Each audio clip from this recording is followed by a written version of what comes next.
ഇങ്ങനെ ആകാണ് ഇയാൾക്ക് എന്തെങ്കിലും പറഞ്ഞാൽ അതൊക്കെ എടുത്ത് പുറത്തേക്ക് ഇടാൻ പറ്റുമല്ലോ, അയാൾ ഭയങ്കര സംഭവം തന്നെ നിങ്ങൾ വിചാരിക്കും. പക്ഷേ ഇതെങ്ങനെയാണ് എന്ന് അറിഞ്ഞു കഴിഞ്ഞാൽ അത് എളുപ്പമായി. അതായത് ഈ മാജിഷ്യൻ്റെ തൊപ്പീൻ്റെ അടിയിൽ വേറൊരു ഓറയുണ്ട്. ആ ഓറയിൽ നിന്ന് ഇയാൾ കൈയിട്ടിട്ടാണ് ഈ തൊപ്പി എന്നുള്ള ഈ മൊയിലിനെ എടുത്ത് പുറത്തേക്ക് ഇടുന്നത്. അല്ലാണ്ട് ഇയാൾ ആകാശത്തു നിന്നും പെട്ടെന്ന് എടുത്ത് കൊണ്ടുപോയിട്ടല്ല. അപ്പം അങ്ങനെ മനസ്സിലായി കഴിഞ്ഞാൽ പിന്നെ എന്തായി, നിങ്ങൾക്ക് മാജിക് കാണിക്കാൻ പറ്റും. കണ്ടോ അതോ എന്നാൽ ഞാൻ മൊയിലിനെ പുറത്തേക്ക് എടുത്തു എന്നുള്ള കാര്യം കാണിക്കാൻ പറ്റും അല്ലേ. നഗരത്തിൽ വളർന്ന കുട്ടീനോട് മാങ്ങ ഉടനാ കിട്ടുന്ന ഒരു സൂപ്പർ മാർക്കറ്റ് എന്നാ പറയും.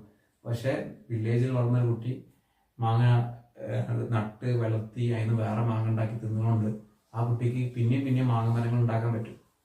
ഓക്കെ, അപ്പോൾ എങ്ങനെയാണ് എവിടുന്നാണ് ഉറവിടം എന്നുള്ള കാര്യം അറിയുന്നതുകൂടെ സംഭവങ്ങൾ എളുപ്പമാവും. അതുകൊണ്ട് മാത്രമാണ് ഞാൻ ഈ കാര്യങ്ങൾ പറഞ്ഞത്. നിങ്ങൾ പഠിക്കേണ്ടത് ഈ കാര്യമാണ്. ഓക്കെ, ഡെറിവേഷന് സമയം കളയരുത്, ഡെറിവേഷൻ മനസ്സിലാക്കണം.